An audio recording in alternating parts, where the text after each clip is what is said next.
ਸਤਿ ਸ਼੍ਰੀ ਅਕਾਲ ਪਿਆਰੇ ਵਿਦਿਆਰਥੀਓ। ਅੱਜ ਅਸੀਂ 9ਵੀਂ ਜਮਾਤ ਦੀ ਪੁਸਤਕ ਸਾਹਿਤ ਮਾਲਾ ਵਿੱਚੋਂ ਵਾਰਤਕ ਮੁੜ ਵੇਖਿਆ ਪਿੰਡ, ਜਿਸ ਦੇ ਲੇਖਕ ਬਲਰਾਜ ਸਾਹਣੀ ਜੀ ਹਨ, ਉਸ ਬਾਰੇ ਪੜ੍ਹਾਂਗੇ। ਸਭ ਤੋਂ ਪਹਿਲਾਂ ਅਸੀਂ ਲੇਖਕ ਬਲਰਾਜ ਸਾਹਣੀ ਜੀ ਬਾਰੇ ਪੜ੍ਹਦੇ ਹਾਂ।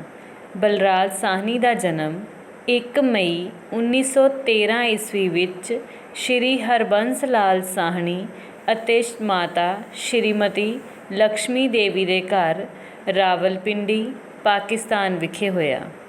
ਆਪ ਨੇ 1934 ਈਸਵੀ ਵਿੱਚ ਅੰਗਰੇਜ਼ੀ ਦੀ MA ਕੀਤੀ ਅਤੇ ਫਿਰ ਪਿਤਾ ਪੁਰਖੀ ਕਿੱਤਾ ਵਪਾਰ ਕੀਤਾ। ਕੁਝ ਸਮਾਂ ਪੱਤਰਕਾਰੀ ਕੀਤੀ।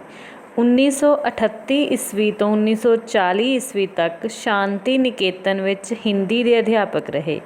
1940 ਈਸਵੀ ਤੋਂ 1944 ਈਸਵੀ ਤੱਕ BBC ਲੰਡਨ ਵਿੱਚ ਅਨਾਉਂਸਰ ਵਜੋਂ ਕੰਮ ਕੀਤਾ।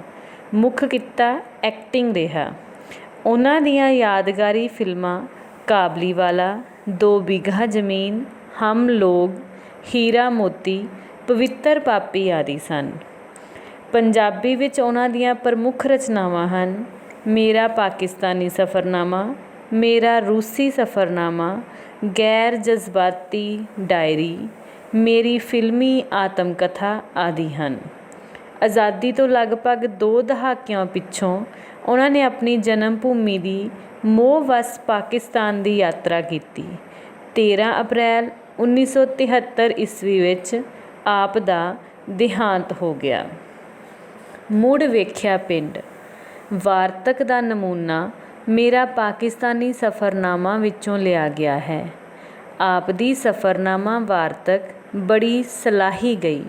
ਭਾਸ਼ਾ ਵਿਭਾਗ ਪੰਜਾਬ ਨੇ ਆਪ ਨੂੰ ਸ਼੍ਰੋਮਣੀ ਪੰਜਾਬੀ ਸਾਹਿਤਕਾਰ ਪੁਰਸਕਾਰ ਨਾਲ ਸਨਮਾਨਿਤ ਕੀਤਾ। ਮੁੜ ਵੇਖਿਆ ਪਿੰਡ 16 ਅਕਤੂਬਰ 1962 ਈਸਵੀ ਸਵੇਰੇ ਉੱਠਦਿਆਂ ਸਾਰ ਪਹਿਲਾਂ ਥਾਣੇ ਰਿਪੋਰਟ ਲਿਖਾਈ, ਫਿਰ ਬੱਸਾਂ ਦੇ ਅੱਡੇ ਉੱਤੇ ਜਾ ਪੁੱਜੇ। ਭੇਰਾ ਵੀ 60-70 ਮੀਲ ਦਾ ਪੈਂਡਾ ਸੀ। ਸਿਕੰਦਰ ਨਾਲ ਸੀ, ਸਗੋਂ 2 ਹੋਰ ਮਿੱਤਰ ਵੀ ਤਿਆਰ ਹੋ ਪਏ ਸਨ। ਉਸ ਵੇਲੇ ਮੈਂ ਉਹਨਾਂ ਦੇ ਸਾਥ ਦਾ ਮੁੱਲ ਨਾ ਪਾਇਆ। ਮੇਰੇ ਉੱਪਰ ਭੇਰੇ ਜਾ ਕੇ ਜਜ਼ਬਿਆਂ ਦਾ ਕੀ ਤੂਫਾਨ ਟੁੱਟਣਾ ਸੀ, ਉਸ ਵੇਲੇ ਮੈਨੂੰ ਨਹੀਂ ਸੀ ਪਤਾ। ਉਸ ਵੇਲੇ ਭੇਰਾ ਮੈਨੂੰ ਸੌਖੀ ਜਿਹੀ ਮੁਹਿੰਮ ਜਾਪਿਆ ਸੀ। ਬੱਸ ਭੇਰੇ ਵੱਲ ਨੱਠਦੀ ਜਾ ਰਹੀ ਸੀ, ਪਰ ਮੈਨੂੰ ਵਿਸ਼ਵਾਸ ਨਹੀਂ ਸੀ ਆਉਂਦਾ ਕਿ ਸੱਚਮੁੱਚ ਮੈਂ ਥੋੜ੍ਹੇ ਚਿਰ ਅੰਦਰ ਭੇਰੇ ਪੁੱਜ ਜਾਵਾਂਗਾ। ਪਿਛਲੀ ਵਾਰ ਜਦੋਂ ਭੇਰਾ ਵੇਖਿਆ ਸੀ 40 ਸਾਲ ਪੁਰਾਣੀ ਗੱਲ ਹੈ। ਉਦੋਂ ਮੇਰੀ ਉਮਰ ਮਸਾਂ 8-9 ਸਾਲਾਂ ਦੀ ਸੀ। ਭੇਰਾ ਨਿੱਕਾ ਜਿਹਾ ਸ਼ਹਿਰ ਸੀ। ਉਹਦੀ ਗਲੀ ਗਲੀ 'ਤੇ ਚੱਪੇ ਦੀਆਂ ਦੌੜਾਂ ਮਾਰ ਛੱਡਦੇ। ਖੁਖਰਾਨ ਬਰਾਦਰੀ ਵਾਲਿਆਂ ਦੇ ਆਪਣੇ ਅਲੱਗ-ਅਲੱਗ ਮੁਹੱਲੇ ਸਨ। ਸਾਹਣੀਆਂ ਦਾ ਮੁਹੱਲਾ, ਆਨੰਦਾਂ ਦਾ, ਕੋਲੀਆਂ ਦਾ ਆਦਿ। ਪਤਾ ਨਹੀਂ ਇਹ ਮੁਹੱਲੇ ਕਦੋਂ ਤੇ ਕਿਸ ਤਰ੍ਹਾਂ ਬਣੇ। ਹਰ ਮੁਹੱਲੇ ਆਪਣਾ ਦਰਵਾਜ਼ਾ ਹੁੰਦਾ ਸੀ। ਮੇਰੇ ਤਾਈ ਜੀ ਮੁਹੱਲੇ ਦੀਆਂ ਕੁਝ ਸਾਥਣਾਂ ਨਾਲ ਸਵੇਰੇ ਮੂੰਹ ਹਨੇਰੇ ਜੇਹਲਮ ਦਰਿਆ ਇਸ਼ਨਾਨ ਕਰਨ ਜਾਂਦੇ ਸਨ। ਕਦੇ-ਕਦੇ ਮੈਂ ਤੇ ਮੇਰਾ ਛੋਟਾ ਭਰਾ ਭੀਸ਼ਮ ਨਾਲ ਤੁਰ ਪੈਂਦੇ ਸਾਂ। ਪਹਿਲਾ ਪੜਾਅ ਚਿੜੀ ਚੋਗ, ਦੂਜਾ ਘੜੀ ਭੰਨ ਅਤੇ ਤੀਜਾ ਔਖਾ ਪੈਂਡਾ ਦਰਿਆ ਤੀਕ ਦਾ, ਜੋ ਘੜੀ ਮੁੜੀ ਛੱਡ ਕੇ ਕਦੇ ਨੇੜੇ ਤੇ ਕਦੇ ਦੂਰ ਚਲਾ ਜਾਂਦਾ ਸੀ। ਚਿੜੀ ਚੋਗ ਦੇ ਨੇੜੇ ਇੱਕ ਮੈਦਾਨ ਵਿੱਚ ਮੇਲਾ ਲੱਗਦਾ ਹੁੰਦਾ ਸੀ।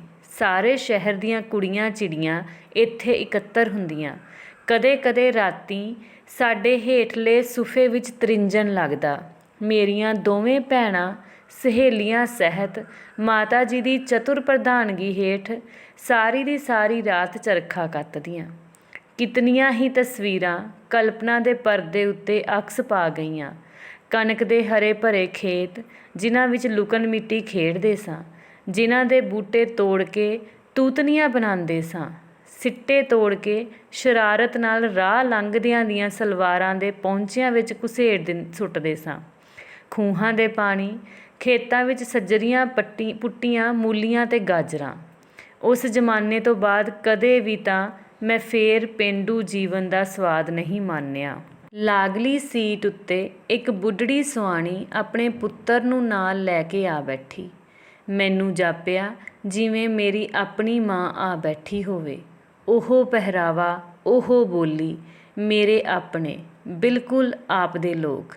ਕੀ ਦੱਸਾਂ ਮੇਰੇ ਮਨ ਦੀ ਕੀ ਦਸ਼ਾ ਹੋ ਗਈ। ਬੱਸ ਭੁੱਲੋਵਾਲ ਦੇ ਅੱਡੇ ਉੱਤੇ ਆ ਰੁਕੀ। ਮੈਨੂੰ ਨਹੀਂ ਸੀ ਪਤਾ ਕਿ ਭੁੱਲੋਵਾਲ ਭੇਰੇ ਤੋਂ ਕੁੱਲ 10-12 ਮੀਲ ਦੀ ਵਾਟ ਉੱਤੇ ਹੈ। ਡਰਾਈਵਰ ਨੇ ਦੱਸਿਆ ਬੱਸ ਇੱਥੇ ਪੌਣਾ ਘੰਟਾ ਖਲੋਤੀ ਰਹੇਗੀ। ਕੁੱਲ 3 ਘੰਟੇ ਤਾਂ ਰਹਿ ਗਏ ਸਨ ਮੇਰੇ ਕੋਲ ਭੇਰਾ ਦੇਖਣ ਲਈ। ਉਸ ਵਿੱਚੋਂ ਪੌਣਾ ਘੰਟਾ ਇੱਥੇ ਜਾਇਆ ਹੋ ਜਾਏਗਾ।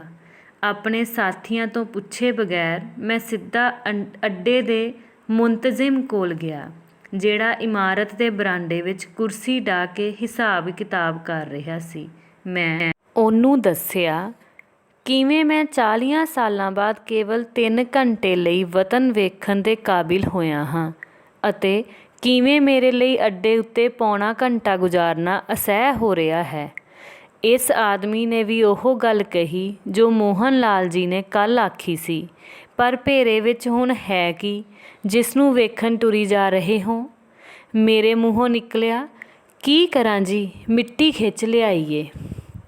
ਉਹ ਅਵਾਕ ਜਿਹਾ ਹੋ ਕੇ ਮੇਰੇ ਵੱਲ ਵੇਖਣ ਲੱਗ ਪਿਆ। ਪਤਲੂਨ ਕੋਟ ਵਾਲੇ ਆਦਮੀ ਦੇ ਮੂੰਹੋਂ ਉਹਨੂੰ ਅਜਿਹਾ ਵਾਕ ਸੁਣਨ ਦੀ ਉਮੀਦ ਨਹੀਂ ਸੀ। ਸ਼ਾਇਦ 15 ਮਿੰਟਾਂ ਦੇ ਅੰਦਰ ਅੰਦਰ ਉਹਨੇ ਬੱਸ ਤੋੜ ਦਿੱਤੀ। ਭੇਰੇ ਦਾ ਆਲਾ ਦੁਆਲਾ ਮੈਨੂੰ ਕੀ ਯਾਦ ਹੋਣਾ ਸੀ, ਪਰ ਉਹ ਇਤਨਾ ਸਰਸਬਜ਼ ਤੇ ਇਤਨਾ ਰਮਣੀਕ ਹੋਵੇਗਾ ਇਸ ਦੀ ਮੈਨੂੰ ਕੋਈ ਕਲਪਨਾ ਨਹੀਂ ਸੀ। ਝੰਗ ਜਾਂ ਸਰਗੋਧਾ ਉਹਦੇ ਮੁਕਾਬਲੇ ਵਿੱਚ ਰੁੱਖੇ ਇਲਾਕੇ ਹਨ।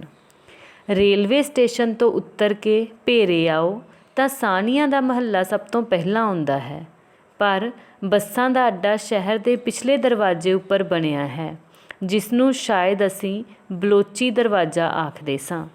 ਉਸ ਤੋਂ ਬਾਹਰ ਜਾਂਦਿਆਂ ਡਰੀਦਾ ਹੁੰਦਾ ਸੀ, ਜਿਵੇਂ ਉਸ ਤੋਂ ਪਾਰ ਕੋਈ ਦੂਜਾ ਹੀ ਮੁਲਕ ਹੋਵੇ। ਮੇਰੇ ਸਾਥੀ ਇਹ ਵੇਖ ਕੇ ਹੱਕੇ ਬੱਕੇ ਰਹਿ ਗਏ ਕਿ ਮੈਨੂੰ ਸ਼ਹਿਰ ਦੀ ਹਰ ਸੜਕ ਤੇ ਗਲੀ ਯਾਦ ਸੀ।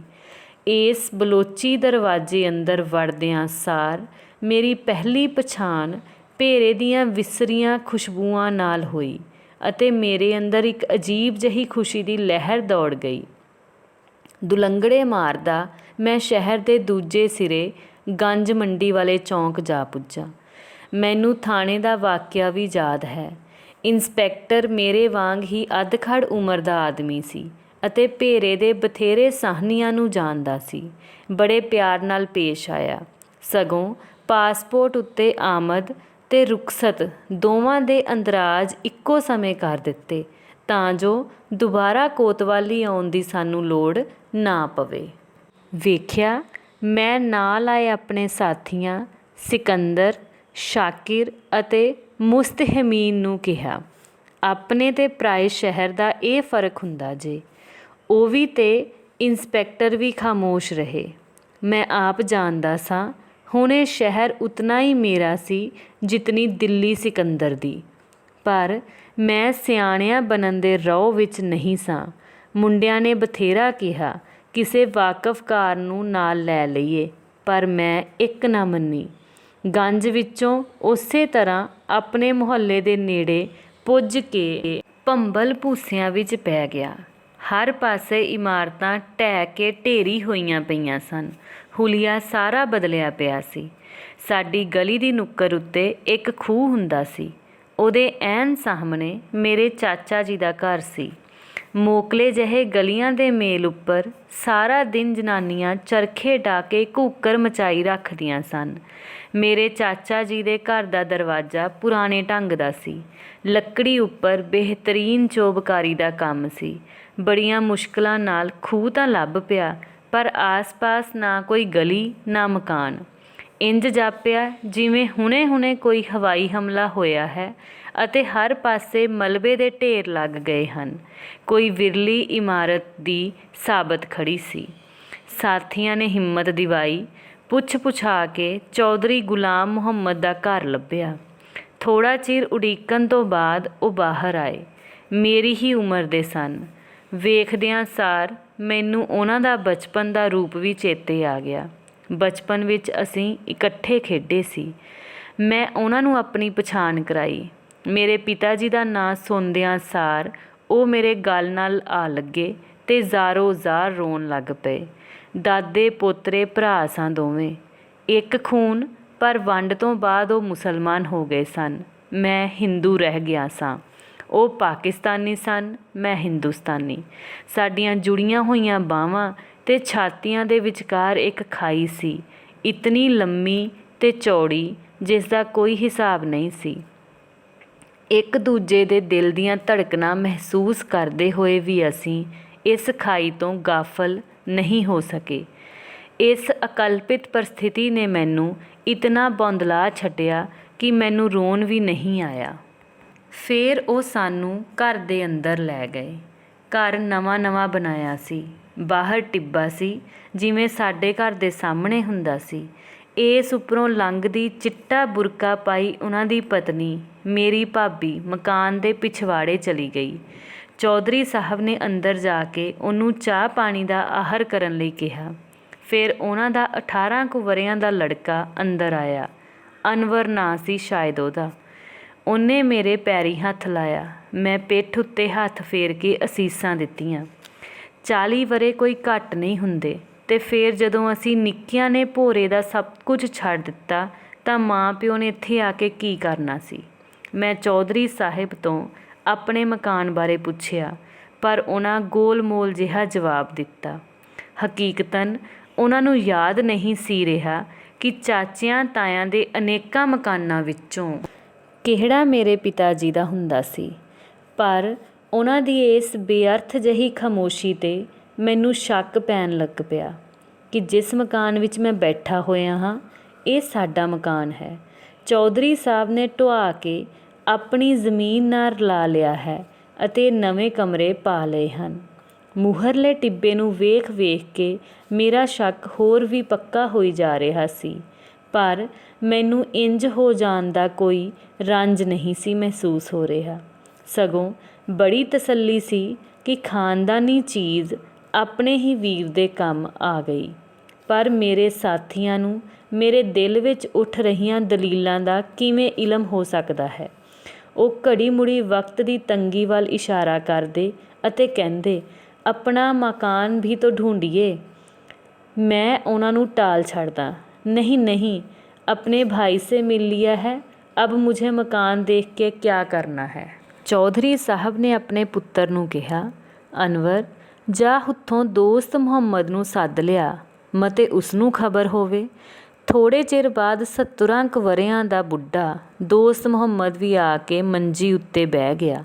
ਉਸਦੇ ਸਿਰ ਉੱਤੇ ਚਿੱਟੀ ਪੱਗ ਬੰਨੀ ਹੋਈ ਸੀ, ਹੂ-ਬਹੂ ਉਸੇ ਤਰ੍ਹਾਂ ਦੀ ਜਿਵੇਂ ਮੇਰੇ ਪਿਤਾ ਜੀ ਬੰਨ੍ਹਦੇ ਸਨ। ਸ਼ਕਲ ਸੂਰਤ ਬੋਲਚਾਲ ਵੀ ਉਹਨਾਂ ਨਾਲ ਮਿਲਦੀ ਸੀ। ਇਹ ਦੋਸਤ ਮੁਹੰਮਦ ਅਨੇਕਾਂ ਵਰ੍ਹੇ ਦੀਵਾਨ ਦੇਸ ਰਾਜ ਸਾਹਣੀ ਹੋਰਾਂ ਦੀ ਦੇਖਭਾਲ ਕਰਦਾ ਰਿਹਾ ਸੀ। ਦੀਵਾਨ ਸਾਹਿਬ ਬੈਰਿਸਟਰ ਸਨ ਅਤੇ ਰਾਵਲਪਿੰਡੀ ਪ੍ਰੈਕਟਿਸ ਕਰਦੇ ਸਨ। ਉਹਨਾਂ ਦੇ ਲੜਕੇ ਨਾਲ ਮੇਰੀ ਭੂਆ ਦੀ ਧੀ ਵਿਆਹੀ ਸੀ। ਦੀਵਾਨ ਸਾਹਿਬ ਵੰਡਾਰੇ ਦੇ ਦਿਨਾਂ ਤੀਕ ਬਾਕਾਇਦਾ ਫੇਰਾ ਮਾਰਦੇ ਹੁੰਦੇ ਸਨ, ਕਿਉਂਕਿ ਭੇਰੇ ਦੇ ਆਸ-ਪਾਸ ਉਹਨਾਂ ਦੀਆਂ ਜ਼ਮੀਨਾਂ ਵੀ ਸਨ। ਪਰ ਦੋਸਤ ਮੁਹੰਮਦ ਨੂੰ ਸਾਡਾ ਘਰ ਭੁੱਲ ਭੁਲਾ ਗਿਆ ਸੀ, ਕਿਉਂਕਿ ਮੇਰੇ ਪਿਤਾ ਜੀ ਘੱਟ ਵੱਧ ਕਦੇ ਭੇਰੇ ਜਾਂਦੇ ਸਨ। ਜੇ ਮੈਂ ਹੋਰ ਵਿਸਥਾਰ ਨਾਲ ਨਿਸ਼ਾਨੀਆਂ ਦੱਸਦਾ ਤਾਂ ਸ਼ਾਇਦ ਉਹਨੂੰ ਕੁਝ ਚੇਤੇ ਆ ਜਾਂਦਾ, ਪਰ ਹਾਲਤ ਹੀ ਅਜੀਬ ਜਿਹੀ ਬਣੀ ਹੋਈ ਸੀ। ਇੱਕ ਪਾਸੇ ਗੁਲਾਮ ਮੁਹੰਮਦ ਕੁਰਸੀ ਉੱਪਰ ਨੀਵੀਂ ਪਾਈ ਲਗਾਤਾਰ ਰੋਈ ਜਾ ਰਿਹਾ ਸੀ। ਉੱਧਰ ਬੁੱਢੇ ਦੋਸਤ ਮੁਹੰਮਦ ਦੀਆਂ ਅੱਖਾਂ ਵਿੱਚ ਵੀ ਜਿਵੇਂ ਗੰਗਾ ਜਮਨਾ ਵਹਿ ਤੁਰੀਆਂ ਸਨ। ਮੇਰੇ ਆਪਣੇ ਲਈ ਬੋਲਣਾ ਔਖਾ ਹੋ ਰਿਹਾ ਸੀ। ਅਖੀਰ ਸਿਕੰਦਰ ਨੇ ਹਲੂਣ ਕੇ ਮੈਨੂੰ ਉਠਾ ਦਿੱਤਾ ਅਤੇ ਕਹਿਣ ਲੱਗਾ, ਚਲਿਏ, जब तक चाय तैयार होती है एक बाहर का चक्कर लगा आते हैं। ਬੇਦਿਲੀ ਨਾਲ ਮੈਂ ਫੇਰ ਗਲੀ ਵਿੱਚ ਆ ਗਿਆ। ਬਿਲਕੁਲ ਓਪਰੀ ਪਈ ਜਾਪਦੀ ਸੀ। ਯਕੀਨ ਨਹੀਂ ਸੀ ਆਉਂਦਾ ਮੈਂ ਇਸ ਗਲੀ ਵਿੱਚ ਖੇਡਦਾ ਹੁੰਦਾ ਸੀ। ਉਹ ਤਾਂ ਇਤਨੀ ਲੰਮੀ, ਖੁੱਲ੍ਹੀ ਅਤੇ ਸੋਹਣੀ ਹੁੰਦੀ ਸੀ। ਇਹ ਇਤਨੀ ਛੋਟੀ, ਭੀੜੀ ਅਤੇ ਕੋਝੀ। ਸਿਕੰਦਰ ਨੇ ਮੈਨੂੰ ਇੱਕ ਸਿਰਿਓਂ ਦੂਜੇ ਸਿਰੇ ਤੀਕ ਦਾ ਚੱਕਰ ਮਾਰਨ ਲਈ ਕਿਹਾ। ਅਚਾਨਕ ਇੱਕ ਘਰ ਦੇ ਅੱਗੇ ਲੰਘਦਿਆਂ ਮੇਰੀ ਨਜ਼ਰ ਉਹਦੇ ਵਿਹੜੇ ਵਿੱਚ ਪਈ। ਮੈਂ ਖਲੋ ਗਿਆ ਤੇ ਕਿਹਾ, ਇਸ ਘਰ ਵਿੱਚ ਮੈਂ ਖੇਡਦਾ ਹੁੰਦਾ ਸਾਂ। ਮੈਨੂੰ ਚੰਗੀ ਤਰ੍ਹਾਂ ਯਾਦ ਏ। ਇਹਦੇ ਕੋਠੇ ਉੱਤੇ ਵੀ ਅਸੀਂ ਚੜ੍ਹਦੇ ਹੁੰਦੇ ਸਾਂ। ਇੱਥੇ ਮੇਰਾ ਦੋਸਤ ਰਹਿੰਦਾ ਹੁੰਦਾ ਸੀ। ਪੌੜੀਆਂ ਕੋਲ ਇੱਕ ਗਰੀਬੜਾ ਜਿਹਾ ਆਦਮੀ ਚਾਦਰ ਵਲੇਟੀ ਪਿਆ ਹੋਇਆ ਸੀ। ਸਿਕੰਦਰ ਨੇ ਉਸ ਕੋਲੋਂ ਅੰਦਰ ਆਉਣ ਦੀ ਇਜਾਜ਼ਤ ਮੰਗ ਲਈ ਤੇ ਮੈਨੂੰ ਕਿਹਾ, ਜਾਈਏ ਅੰਦਰ, ਉੱਪਰ ਵੀ ਜਾਈਏ। ਨਹੀਂ, ਅੰਦਰ ਜਾ ਕੇ ਕੀ ਲੈਣਾ? ਮੈਂ ਕਿਹਾ। ਹੁਣ 22-23 ਵਰ੍ਹਿਆਂ ਦੇ ਸਿਕੰਦਰ ਨੇ ਮੈਨੂੰ ਗਲੀ ਵਿੱਚ ਖਲੋ ਕੇ ਇੰਜ ਡਾਂਟਿਆ ਜਿਵੇਂ ਉਹ ਮੇਰਾ ਕੋਈ ਬਜ਼ੁਰਗ ਹੋਵੇ। ਸਾਹਨੀ ਸਾਹਬ, आप कैसे फजूल से तकल्फ़ात का शिकार हो रहे हैं? हम भी आपकी तरह हैं। जब कभी दिल्ली जाएं, अपने छोड़े हुए घरों का कोना कोना छान मारते हैं, चाहे किसी को कितनी भी तकलीफ़ हो। आपने यहाँ रहना थोड़ी है कि हर किसी का इतना लिहाज किए जा रहे हो। 2 घंटे बाद आपको यहाँ से चले जाना है और फिर आपको खुदा जाने कभी इधर आना भी नसीब हो या ना हो। ये सुस्ती छोड़िए और एक जगह बैठ बैठ के वक्त गंवाने की बजाय जितना घूम सकते हैं देखिए। बराए मेहरबानी जाइए ऊपर। कितना स्वाद मिलिया उन्हां पौड़ियां उपर दोबारा पैर रख के। ਉੱਪਰ ਕੋਠੇ ਉੱਤੇ ਪੁੱਜੇ ਤਾਂ ਐਨ ਆਪਣੀਆਂ ਅੱਖਾਂ ਸਾਹਮਣੇ ਦੂਰ ਮੈਨੂੰ ਆਪਣੇ ਘਰ ਦਾ ਉੱਪਰਲਾ ਸੁਫਾ ਸਾਫ਼ ਦਿਸ ਪਿਆ। ਉਹਦੇ ਸੱਜੇ ਪਾਸੇ ਵਾਲੀ ਰਸੋਈ ਦਿਸ ਪਈ ਤੇ ਮੈਂ ਚੀਕ ਉੱਠਿਆ, ਉਹ ਸਾਡਾ ਘਰ। ਉਸ ਕਮਰੇ ਵਿੱਚ ਮੇਰੀ ਭੈਣ ਦੀ ਕੁੜਮਾਈ ਹੋਈ ਸੀ। ਉਹ ਸਾਡੀ ਰਸੋਈ। ਉਸ ਵੇਲੇ ਖੌਰੇ ਅੰਦਰ ਕਿਹੜਾ ਜਵਾਲਾਮੁਖੀ ਫੁੱਟਿਆ, ਰੋਂਦਾ ਤੇ ਘਰਕਦਾ। ਮੈਂ ਮਿੱਟੀ ਪੋਚੇ ਫਰਸ਼ ਉੱਪਰ ਢੇਰ ਹੋ ਗਿਆ। ਉਹ ਲੋਕ ਦਿਲਾਸਾ ਦੇਣ ਲਈ ਆਏ। ਮੈਂ ਬੋਲੀ ਜਾ ਰਿਹਾ ਸਾਂ, ਮੈਨੂੰ ਛੱਡ ਦਿਓ, ਮੈਂ ਘਰ ਨੂੰ ਵੇਖ ਕੇ ਨਹੀਂ ਰੋ ਰਿਹਾ। ਮੈਨੂੰ ਭੈਣ ਯਾਦ ਆ ਰਹੀ ਏ ਜਿਹੜੀ ਮਰ ਚੁੱਕੀ ਏ। ਰੱਬਾ ਮੇਰੀ ਭੈਣ ਮੋੜ ਦੇ, ਰੱਬਾ ਮੇਰੀ ਭੈਣ ਮੋੜ ਦੇ। ਆਪਣੇ ਆਪ ਉੱਪਰ ਸ਼ਰਮ ਵੀ ਆ ਰਹੀ ਸੀ। ਇਹ ਮੈਂ ਕੀ ਕਰ ਰਿਹਾ ਹਾਂ? ਓਪਰੇ ਦੇਸ, ਓਪਰੀ ਥਾਂ, ਓਪਰੇ ਬੰਦਿਆਂ ਦੀ ਮੌਜੂਦਗੀ ਵਿੱਚ। ਪਰ ਮੈਨੂੰ ਆਪਣੇ ਆਪ ਉੱਪਰ ਕੋਈ ਕਾਬੂ ਨਹੀਂ ਸੀ। ਸੋ ਪਿਆਰੇ ਵਿਦਿਆਰਥੀਓ, ਮੈਨੂੰ ਉਮੀਦ ਹੈ ਕਿ ਤੁਹਾਨੂੰ ਇਸ ਵਾਰਤਕ ਦੀ ਸਮਝ ਆ ਗਈ ਹੋਵੇਗੀ। ਇਸ ਵਾਰਤਕ ਵਿੱਚ ਲੇਖਕ ਬਲਰਾਜ ਸਾਹਨੀ ਨੇ 40 ਸਾਲ ਬਾਅਦ ਭੇਰੇ ਜਾਣ ਸਮੇਂ ਦੀਆਂ ਭਾਵਨਾਵਾਂ ਨੂੰ ਬਿਆਨ ਕੀਤਾ। ਉਸ ਵੇਲੇ ਦੇ ਆਪਣੇ ਹਾਲਾਤਾਂ ਨੂੰ ਬਿਆਨ ਕੀਤਾ ਕਿ ਆਪਣਾ ਪੁਰਾਣਾ ਘਰ ਦੇਖ ਕੇ ਉਹਨੂੰ ਕੀ ਮਹਿਸੂਸ ਹੋਇਆ। ਇਸ ਦੇ ਨਾਲ ਹੀ ਖ਼ਤਮ ਕਰਦੇ ਹਾਂ। ਧੰਨਵਾਦ।